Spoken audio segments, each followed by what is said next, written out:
آؤ میں تمہیں کربلا کے شاہ سوار کی کہانی سناؤں. اے لوگوں، کمزوری کی وجہ سے میرا دل اجازت نہیں دیتا، ورنہ میں تمہیں دکھڑا فاطمہ سناؤں. اللہ اکبر.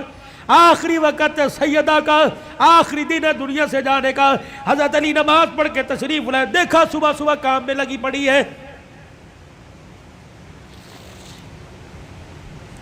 سیدہ فاطمہ تو زہرا کا ہاتھ پکڑا. فاطمہ کیا کر رہی ہے؟ کہ علی مجھے آج ڈسٹرب نہ کر، مجھے آج روکنا، وقت بڑا تھوڑا، کام بڑا زیادہ ہے. تیرے کپڑے بھی دھو دوں، تیری روٹی بھی پکا دوں، رات کے برتن بھی دھو دوں، بچوں کا ناشتہ کروا دوں. ابھی تھوڑی دیر بعد روئیں گے، ان یتیموں کو ناشتہ کوئی نہیں پوچھے گا. ہر طریقے لگے خدا خیر کرے. فاطمہ کیا بات ہے، کوئی صحیح بات کر. کہ علی نماز پڑھ کر اشراق کی انتظار میں مصلی پہ بیٹھی اللہ اللہ کر رہی تھی. بیٹھے بیٹھے ہلتے ہلتے میری آنکھ لگی، مجھے اونگ آئی. خواب میں میرا ابا محمد مصطفیٰ آ گئے اور پوچھا بیٹی اللہ اکبر رات کیا کھایا تھا؟ میں نے مسکرا کے دکھا دیا. ابا تو رات کی بات کرتا ہے تو 3 دن سے پیٹ میں روٹی نہیں گئی. کہ میرے باپ نے میرا ہاتھ پکڑ کے بوسہ دیا اور کہا بیٹی آج روزہ رکھ لے، افطاری کے لیے دسترخوان بچھا کے تیرا باپ محمد بیٹھا ہوا ہے. حضرت علی کی آنکھیں برسنے لگ گئی. فاطمہ یہ تو بے وفائی ہوئی، تو نے تو زندگی کا ساتھ دینے کا وعدہ کیا تھا، دکھ درد میں ہمارے ساتھ رہی. آج بچوں کی جوانی کا وقت آیا، آج پھل کھانے کا موقع ہے. فاطمہ چھوڑ کے جا رہی ہے. ہسپتال میں امی پڑی ہے، ہسپتال میں ابو پڑے، پوچھ رہے امی چابی الماری کی کہاں رکھی ہے؟ ابو جان کا شناختی کارڈ کہاں رکھا ہے؟ اماں جو تجھے بیوہ ہونے کا پیپر ملا تھا جس میں پینشن ملتی تھی، اماں کو کہاں رکھا ہے؟ واہ واہ محمدہ، کالی کملی والے کی صاحبزادی کا انتقال ہے.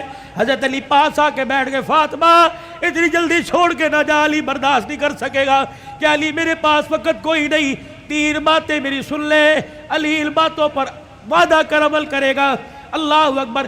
پہلی بات اے علی پہلی بات میں تجھے اجازت دیتی ہوں کہ میرے بعد تجھے شادی کی اجازت ہے. جو تجھے منع کیا تھا میرے ابا نے جب ابو جہل کی بیٹی سے آپ کا شادی کا ارادہ تھا، میں حسن کو گودی میں، حسن کو انگلی پکڑ کر حسین کو گودی میں اٹھا کے میں کاشانہ نبوت میں آئی اور میں نے رو کے اپنے باپ سے جھپی ڈالی. میرے ابو نے پوچھا فاطمہ کیا بات ہے؟ میں نے کہا کملی والے علی کو بھی 4 شادیوں کی اجازت، امت کو بھی 4 شادیوں کی اجازت. آپ نے فرمایا کیا ہوا؟ کہا شادی کرے اس کی مرضی، لیکن ابو جہل کی بیٹی میرے پہ لار ہے. حضور نے اصل کی انگلی چھوڑ دی، فاطمہ کو گلے سے پیچھے کر دیا، منبر پہ چلے گئے. فرمایا انصار مدینہ اور مہاجر مکہ سارے کے سارے آ جاؤ. منبر پہ کھڑوں کے اعلان فرمایا علی کہاں ہے؟ جی یا رسول اللہ. کہ میرے سامنے آ کے کھڑا ہو جا. حضرت علی سامنے آئے. کہ علی 4 شادیوں کا حکم امت کے لیے پر تیرے لیے کوئی نہیں. اے علی مجھے میری بیٹی بڑی پیاری ہے، سن لے مجھے پتہ لگا تو ابو جہل کی بیٹی سے نکاح کر رہا ہے. اے علی میرا پیغام سن، جب تک میری بیٹی تیرے گھر میں ہے میں محمد تجھے دوسری عورت لانے کی اجازت نہیں دیتا. اے علی میں آج اجازت دے رہا ہوں، میرے بعد شادی کر لینا. بچوں والوں سنو، حضرت علی سے سیدہ فاطمہ کہنے لگی علی میرا دوسرا پیغام ہے.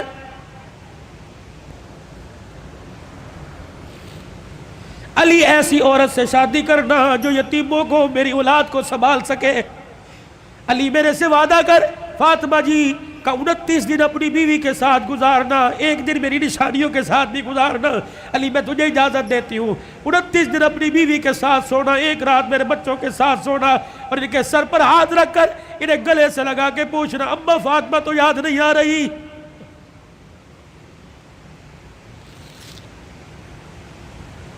روایات میں لکھا حضرت علی کی ہچکی بندی ہوئی، حضرت علی رو رہے. تیسری فرمائش، اتنے میں شہزادے حسین آ گئے اور آ کے بابا کا دامن پکڑ کے کہنے لگے ابا کیا بات ہے، اماں کیوں رو رہی ہیں، آپ کیوں رو رہے؟ سیدہ نے اپنی کمزور سی آواز میں فرمایا جاؤ میرے بچوں، نانے کے روزے پر میرا بھی سلام کہہ کے آؤ اور اپنا بھی سلام کہہ کے آؤ. اللہ اکبر. اماں سمجھی کہ تھوڑی دیر لگے گی، نانے سے بات کر کے آئیں گے. یہ پھدکتے اچھلتے دوڑتے ہانپتے کانپتے آئے اور اماں کے سینے پہ سر رکھ کے رونے لگ گئے اور کہنے لگے اماں کہاں جا رہی ہے؟ اماں کہاں جا رہی ہے؟ حضرت علی کہنے لگے بیٹے کیا ہوا؟ کہ نانے کے روزے پہ سلام کر کے بیٹھے تھے، نانے کے روزے سے آواز آئی جلدی کرو ماں کے پاس چلے جاؤ، قبر تو تمہیں بعد میں بھی نظر آئے گی، ماں چھپنے والی ہے، چہرہ قیامت تک نظر نہیں آئے گا۔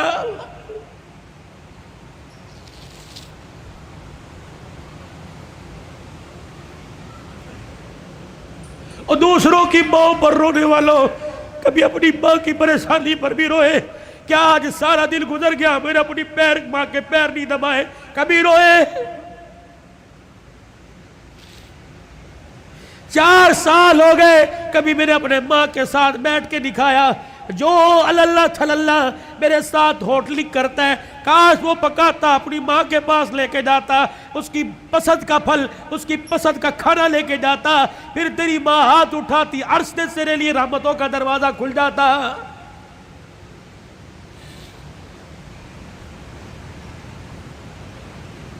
فقیرو، اگلی تمہیں داستان سناؤ اس سے پہلے میرے سے آج وعدہ کرو، بوڑھے ہو تب بھی، داڑھی چٹے بالوں سے بھر گئی تب بھی، اگر ماں زندہ ہے تو آج جا کے پیر پکڑ لینا۔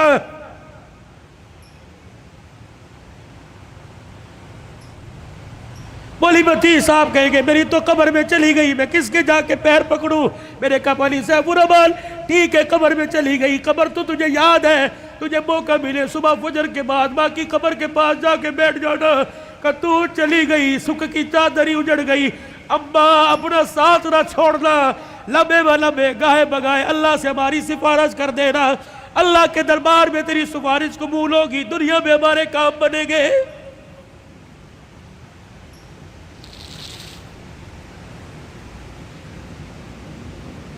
سیدہ فاطمہ الزہرا نے اپنے کرتے کا یوں کر کے دامن پکڑا اور کہنے لگی علی ذرا اپنا ہاتھ دینا۔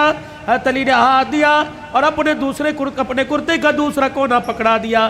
پھر سیدہ فاطمہ نے حضرت علی کے ہاتھ میں ہاتھ دیا، کہا علی ساری زندگی میں نے تیرے سے کچھ مانگا کہ نہیں مانگا؟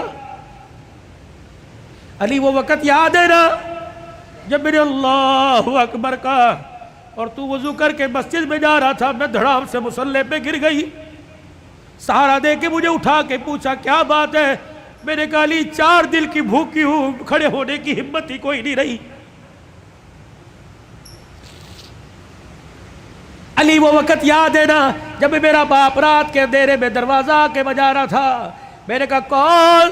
کہ تیرا باپ محمد الرسول اللہ صلی اللہ علیہ وآلہ وسلم۔ میں نے عرض کی ابو جان اکیلے ہو؟ کہ بیٹی کیوں؟ کہ اکیلے ہو تو اندر آ جاؤ، اگر ساتھ کوئی لے کے آئے ہو ابا جان اندر نہ آنا، پہلے اپنی چادر مجھے دو۔ حضور علیہ السلام نے ہاتھ دروازے سے اندر ڈال کے چادر دے دی، پھر فرمایا بیٹی کیا بات ہے؟ کہنے لگی ابا جان اس لیے روکا تھا، آج تیری بیٹی کے پاس اتنا بھی کپڑا نہیں کہ اپنا بدن لپیٹ سکے۔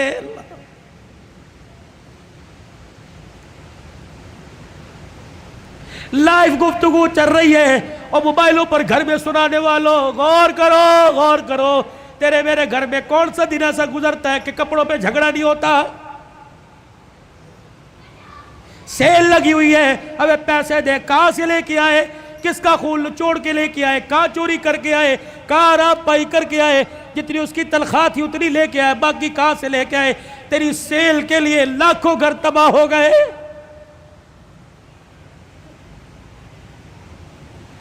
علی آپ سے کچھ مانگا کہ نہیں؟ آج مانگو گی تو کچھ دو گے؟ اللہ اکبر۔ حتیر کہنے لگے فاطمہ مانگ کیا مانگتی ہے؟ کہنے لگی علی ذرا میری جھولی میں جھانک کے دیکھ، علی میری جھولی میں جھانک کے دیکھ۔ حضرت علی جھانکتے لگے فاطمہ کیا ہے؟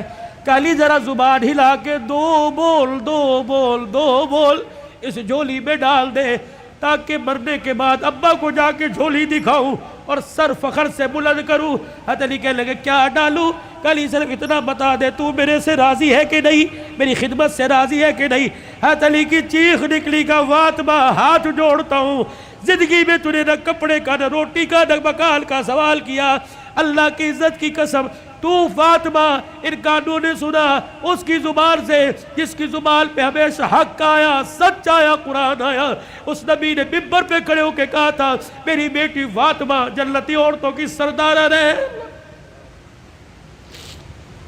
رہی میری بات، نہیں فاطمہ میری بات رب محمد کی قسم ہے تو میری رضا کی بات کرتی ہے، نہیں میری بات اے فاطمہ حجرے میں علی تیرے سے راضی ہو گیا، روزے میں ابا تیرے سے راضی ہو گیا، اللہ کی قسم ضمانت دے رہا ہوں عرشوں پہ خدا تیرے سے راضی ہو گیا۔ یا ایتھا النفس المطمئنہ ارجعی الی ربک راغیۃ مرضیہ فادخلی فی عبادی وادخلی جنتی۔ اللہ کرے تیرے میرے جنازے پر آدنامہ نہ لکھا ہو بلکہ فرشتہ تیرے میرے ہونٹوں پہ لکھ کے چلا جائے، وادخلی فی عبادی وادخلی جنتی۔ آجا آجا نیکوں میں متقیوں میں ان بندوں کے اندر جن کو اللہ نے کامیابی کا سرٹیفکیٹ دے دیا ان میں شامل ہو کے اللہ کی جنت الفردوس کے اندر چلا جا۔ بھائیو عبدالحلال کا رونے کا، چیخنے کا، چلانے کا، رلانے کا ایک ہی مطالبہ ہے کہ اللہ کے واسطے اپنی زندگی کی سانسوں کو قیمتی بناؤ، اللہ کو مانو، اللہ کی مانو، جناب محمد مصطفیٰ صلی اللہ علیہ وسلم کے مبارک طریقوں کو ہر حال میں اپنی زندگی میں لانے کی کوشش کرو۔ یہی تبلیغ ہے، یہی تدریس ہے، یہی تصنیف ہے، یہی تصوف ہے، یہ ان آستانوں کا خالقاؤں کی گفتگو ہے۔ بتاؤ اس زندگی کو قیمتی بنانے کے لیے اور اپنے پیارے نبی کی زندگی کو اپنی زندگی میں لانے کے لیے آج سے ابھی سے جو ساس اندر جو ساس بار اس کو درمیان رکھتے ہوئے ہاتھ اٹھا کے کون انشاءاللہ وعدہ کرتا ہے؟ سر کو ڈھانپ کے رکھنا ہے، چہرے پہ داڑھی رکھنی ہے، کرتا شلوار سنت کے مطابق شلوار ٹخنوں سے اوپر کرنی ہے۔ ان 5 سنتوں کو کون زندہ کرے گا انشاءاللہ؟ ختم نبوت کے صدقے اللہ نے یہ کام آپ کے میرے ذمہ لگایا کہ بھلائی کا حکم کرنا، برائی سے منع کرنا۔ یہ دعوت مکے سے چلی، دار ارقم سے چلی، سیدہ خدیجہ کے گھر سے چلی، غار حرا سے چلی، یہ میرے عزیزو بدر احد تبوک حنین کے سے ہوتے ہوئے مدینے میں آئی، پھر میرے عزیزو مدینے سے دعوت چلی اور پوری دنیا کے اندر اس دعوت والا پیغام پھیل گیا۔ اب یہ پیغام میرے عزیزو اگلی انسانیت تک، اگلے انسانوں تک پہنچانا ہماری ذمہ داری ہے۔ مرتے دم تک اس کام کو کرتے رہیں گے اور کرتے کرتے مریں گے۔ کہہ دو انشاءاللہ۔ 8، 9، 10 محرم سے روزہ اللہ کے راستے میں کون لگائے گا انشاءاللہ؟ پکی بات، نکلے گی 3-4 جماعتیں اس محلے سے اللہ کے راستے میں، پکی بات ہے۔ جو نکلے گا وہ انشاءاللہ ہاتھ کھڑا کرے۔ اللہ تمہاری عمر میں، عمل میں، جان میں، اور نیت کرو ختم نبوت کی چوکیداری کرتے رہیں گے، اصحاب رسول صلی اللہ علیہ وسلم کی عزت کا دفاع کرتے رہیں گے، اپنی ماں کے دوپٹے کا دفاع کرتے رہیں گے، نفاذ شریعت اور نفاذ اسلام کے لیے سر توڑ کی کوشش کریں گے، جان مال کی بازی لگائیں گے۔ اللہ تمہاری عمر میں، عمل میں اللہ برکت عطا فرمائے۔ وآخر دعوانا الحمدللہ۔ 3 مرتبہ کہہ دو یا اللہ میری توبہ، پھر کہہ دیجئے یا اللہ میری توبہ، پھر کہہ دیجئے یا اللہ میری توبہ۔ آپ یقین جانیے اللہ کے گھر میں بیٹھا ہوں، اگر آپ نے کہا نا اللہ معاف کر دے تو اس نے معاف کر دیا ہے۔ اب نئی زندگی کی ابتدا نماز کے سجدوں سے، پیار محبت سے، رزق حلال سے، سچ سے، بری عادتوں سے بچنے سے اپنی نئی زندگی کی ابتدا کیجئے، کسی کا دل نہ دکھانے سے۔ اللہ ہمارا حامی و ناصر